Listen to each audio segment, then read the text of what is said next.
Hope everybody's doing fine under these very difficult times. Today's capsule I want to address, recently everyone, or practically everyone's heard about the mayor and his so-called consultation.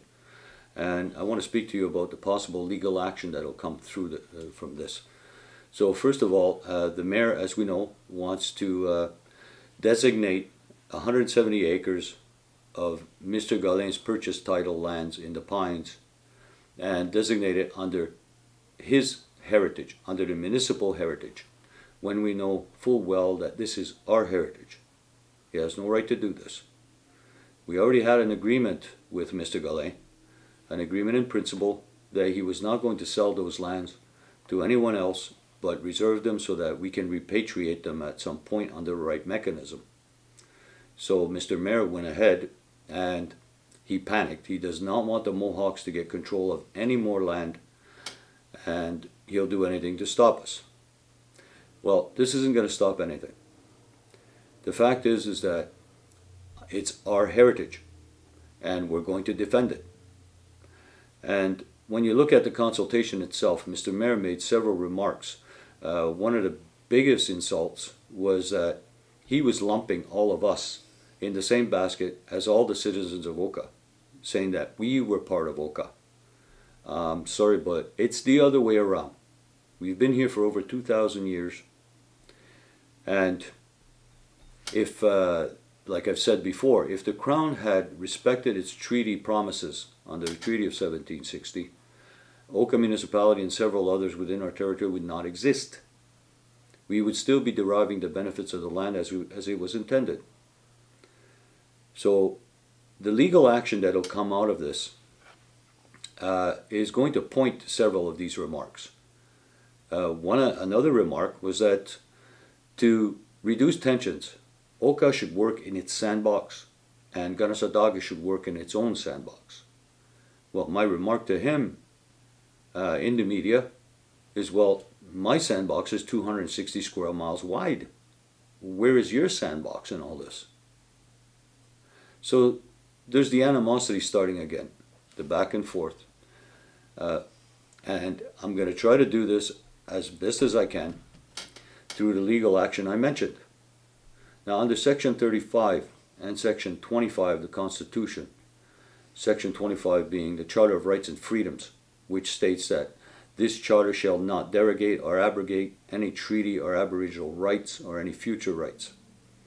So clearly what the mayor is doing is going around the Constitution and even around the Haida decision, which said that consultations must be in-depth and meaningful. Accommodations have to be made. And if we add international law to that, then consent is needed to be able to do something like this. So I've already approached Saint Picard of the Assembly of First Nations of Quebec, and I told him about the possibility of doing a collective action against not just Oka, but against all municipalities, because this power that they have has to be limited. It has to be stopped. We see First Nations in, say, the Algonquins. The municipalities around the Algonquin territory have more say on the logging or any mining there may be, and the First Nation has less than a municipal say. Well, we all know that's so wrong. So I'm waiting for a legal brief from our lawyers to see what the legal strategy is going to be. But one thing is for certain, we are going to take this to the federal courts and we will seek protection under our constitutional rights. So I had already advised the MRC of the possible action, telling the prefect of the MRC, Mr. Martin, that even though he submitted his regulation in good form, there are many discrepancies there that go against even the law, goes against the Constitution. So we're going to send them our legal brief, and hopefully the MRC will not pass that regulation. So we move on now within the same topic, the ecological gift that I mentioned. It's always been Council's position that Mr. Galin may have a purchase title to 170 acres of pine forest, but it is an artificial title. You know, he purchased this title, put it on top of ours, and that's the gift. The land, it's not the land that's gifted, it's his artificial title. So with that said, we're going to look at, there are 3 conditions that I'm looking for from the federal government under the Ecological Gift Program of Canada. One is that we have the Aboriginal title will not be affected by the gift. The resources that we need to protect it will be available. And third condition, the in lieu of taxes will not be the responsibility of the Mohawks at Kanesatake. So we get these conditions. I'm hoping that the community will agree to this, because the goal has always been to repatriate these lands, and especially to protect the pines from any further exploitation. But without the adequate resources, it makes it kind of difficult. And this brings me to the other point that the mayor brought up. He says that because we don't have the resources, it compels him to do what he's doing now, because Kanesatake does not have the resources to protect the pines as adequately as necessary. And furthermore, when it comes to the ecological gift, repatriating the lands, I believe that it could help bring this community together. There's been some tensions and some misunderstandings, I think, between traditional and non-traditional people of Kanesatake. The one thing we all have in common is that we're all Mohawks. The other thing we have in common is that we all want the same things.